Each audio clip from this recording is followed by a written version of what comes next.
Paano kung madiskubre mo na sa sarili mong tahanan ay may mga matang nakamasid ng hindi mo namamalayan? Ano ang gagawin mo kung ang mga pinakatatago mo sa iyong sarili ay lihim palang pinapanood ng isang taong nagbabalat kayo sa iyong harapan? Marso 2017, pagdating ng mag-asawang Jessa Velasco at Quintin Van Romain sa Utrecht, Netherlands. Unang bumungad sa kanila ang tahimik at magandang tanawin sa Canal District. Sa malinis na paligid na ito, piniling mangupahan ng mag-asawa sa isang lumang townhouse apartment matapos ang kanilang pagpapakasal. Si Jessa, 30 taong gulang, ay isang Filipina nurse mula Nueva Ecija. Nakatanggap siya ng job offer sa isang long-term care facility malapit sa sentro ng lungsod. Ang asawa niyang si Quintin, isang Dutch physical therapist, ay lumaki sa mismong rehiyon at may kaunting alaala ng kanyang kabataan sa mismong lugar. Ang apartment na kanilang inuupahan ay pagmamay-ari ni Hans Decker. Mag-isa sa buhay, isang retiradong electrical technician at hiwalay sa asawa na nasa edad 60. Tahimik ito, may sariling bahay sa kabilang kalye at kadalasang nakaupo sa kanyang balkonahe. Nagkakape habang nakatanaw sa kalsada. Sa unang linggo, wala namang kakaiba. Inakala ng mag-asawa lalo na ni Jessa na normal lamang ang paninibago lalo na't kalilipat lang nila ng tirahan, ngunit hindi nagtagal. Ang paninibagong ito ay nagbigay sa kanya ng kakaibang pakiramdam. Sa paglipas ng mga linggo, napansin ni Jessa ang paraan ng pagsulyap ni Mr. Hans sa tuwing sila'y magkakasalubong. May ngiting hindi mo matukoy kung natural lang ba o may ibang kahulugan. May pagtinging tila tumatagal ng higit pa sa ilang segundo at ramdam ni Jessa na hindi ito pangkaraniwan. May isang pagkakataon ding nahuli niya si Hans sa likod ng kanilang inuupahang bahay habang may tila sinisilip na kung ano. Ngunit nang mapansin niya ang presensya ni Jessa, ay nagpaliwanag ito na ini-inspeksyon lang niya ang kanyang paupahan para makita ang mga kailangan ng pagkukumpunihin. Bagamat may alinlangan ay pinili ni Jessa na maniwala sa landlord. Nagpatuloy ang mga araw ng normal hanggang sa isang gabi. Habang naliligo si Jessa, ay may naramdaman siyang kakaibang lamig sa paligid. Hindi dahil sa panahon, kundi dahil sa pakiramdam na may matang nakatutok sa kanya. Sa masikip na banyo ay wala namang ibang tao kundi siya lang. Wala siyang ibang naririnig maliban sa pagbagsak ng tubig. Ngunit pakiramdam niya ay may nakasubaybay sa kanyang mga galaw. Sa mga sumunod na araw, hindi na ito nawala. Tuwing gabi, hindi siya matahimik. Minsan nagigising siya sa madaling araw, pawisan at balisa, habang si Quintin ay mahimbing na natutulog sa kanyang tabi. Pinilit niyang iwaglit ang anumang bumabagabag sa kanya. Inisip niyang baka pagod lang siya o baka adjustment pa rin sa bagong bansa, bagong kultura at bagong paligid. Mayo 2017, makalipas ang ilang linggo ng kawalan ng maayos na tulog, sinubukang ibalik ni Jessa sa routine ang sarili. Maaga siyang umalis para sa shift sa care facility at sinikap mag-focus sa trabaho. Habang pinipilit niyang gawing normal ang kanyang buhay ay isang hindi inaasahang bagay ang kanyang matutuklasan. Sa kanyang paglilinis ng banyo isang umaga, napansin niya ang isang maliit na butas sa bandang gilid ng salamin. Hindi ito mapapansin kung hindi mo tititigan. Bagamat nakakubli, ay napansin ito ni Jessa. Isang butas na sinliit ng tornilyo at sa loob nito ay may tila maliit na salamin na mas lumilitaw sa tuwing tinatamaan ng ilaw. Sa gabi ring yon, habang naglilinis sa kisame ng kwarto, napansin niya ang smoke detector, Hindi ito gumagana mula nang lumipat sila pero may pulang ilaw na tila kumikislap.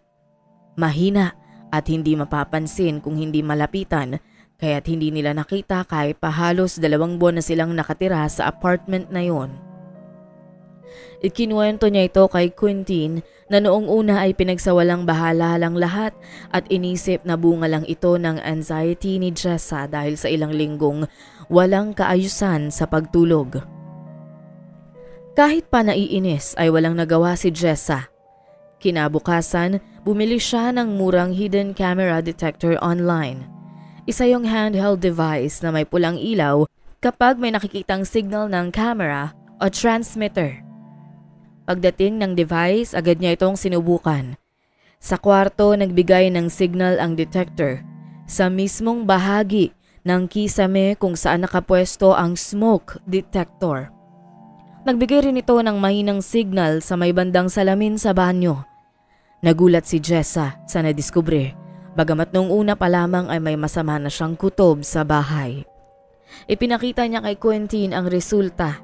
Hindi ito makapaniwala. Ngunit sa pagkakataong yon ay alam na niyang seryoso ang bagay na yon. Nagbasa sila ng ilang artikulo online, tiningnan ng mga modelo ng spy camera, mga uri ng installation at mga paraan ng pagkukubli nito at dito nila nakumpirma ang isang masamang gawaing nakakubli sa kanilang mga mata kung saan wala silang kamalay-malay na biktima. Sa pagkakataong ito, naging mahinahon ang mag-asawa. Inisip ang tamang hakbang para alamin kung gaano kalawak at kalalim ang ginagawang paglabag sa kanilang privacy at kung sino ang taong sangkot sa likod nito. Bagamat sa kanilang isip ay unti-unti nang nabubuo ang larawan ng posibleng suspect. Sa parehong araw, gamit ang laptop ni Quentin at simpleng network scanner, sinubukan nilang i-trace ang signal mula sa device na tumutugon sa camera detector. Sa isinagawang testing, lumitaw sa screen ang isang wireless stream. Sinubukan nilang i-trace ang IP source. Tumugma ito sa bahay sa kabilang kalsada. Ang bahay ni Mr. Hans Decker. Sa mga panahong yon, wala si Hans sa kanyang bahay.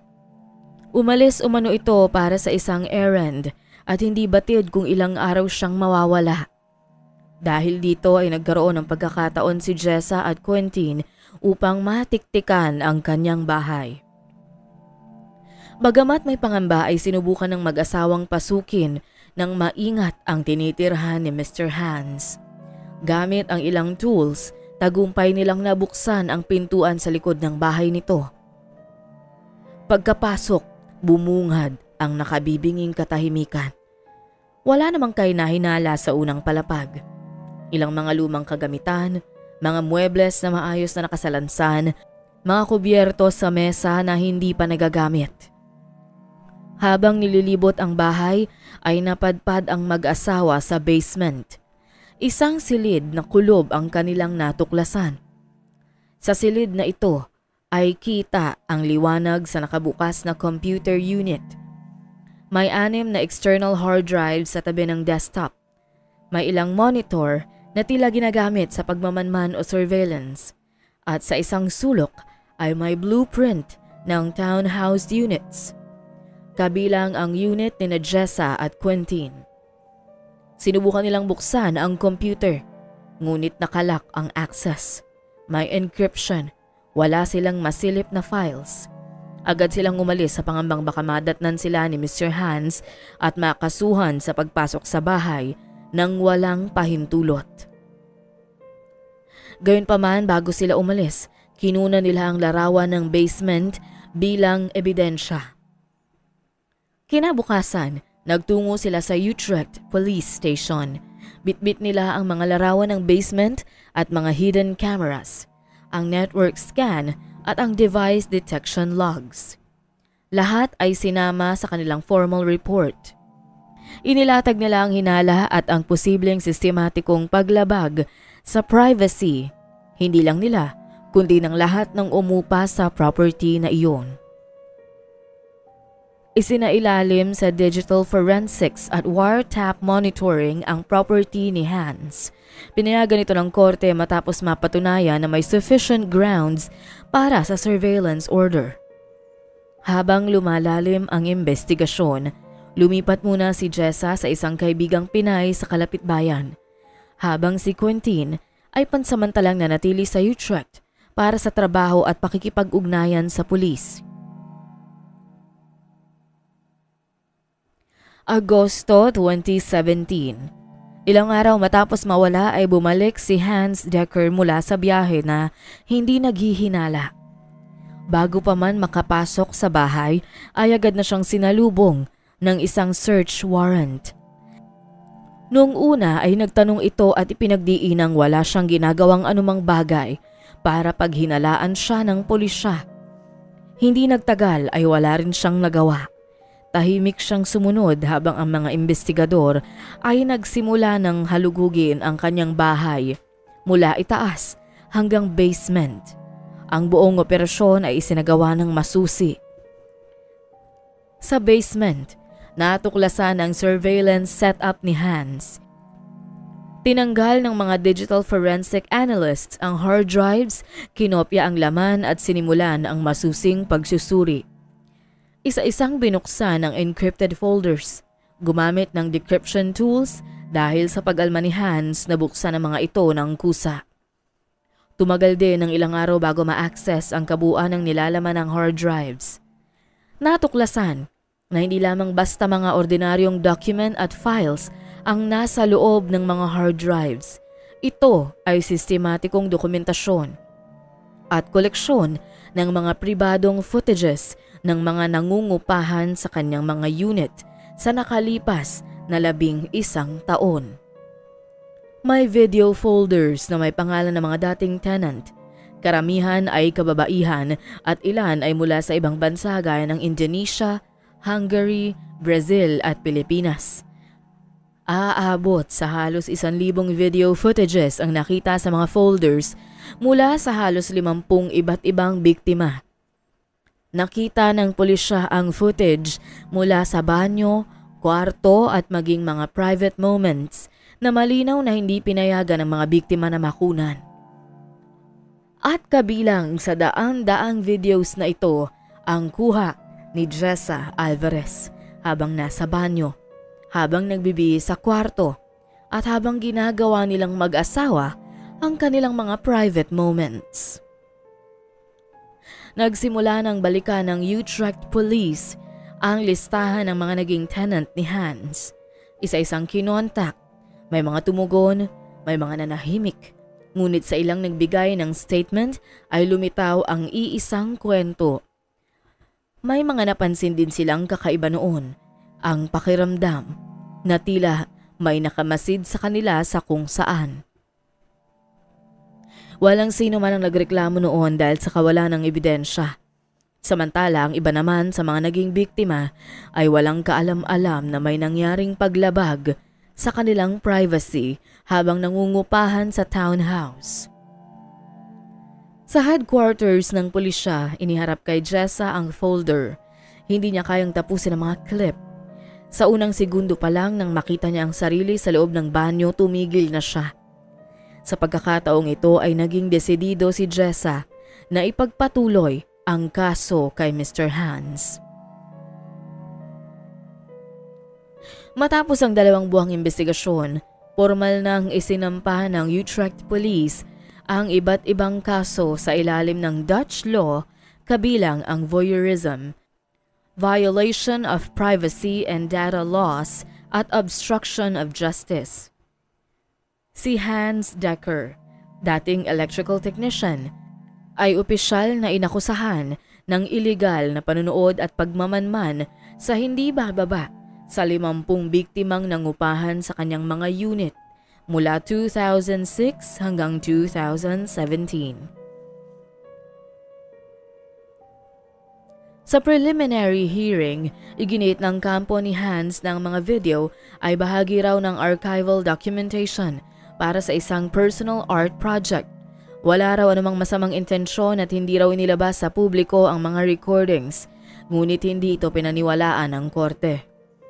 Isang forensic expert ang nagsalaysay kung paano kinategorya at inayos ang mga video sa storage ng computer ni Hans. Ayon sa kanya, ang bawat file ay may timestamp, tag name at minsan pa'y may rating.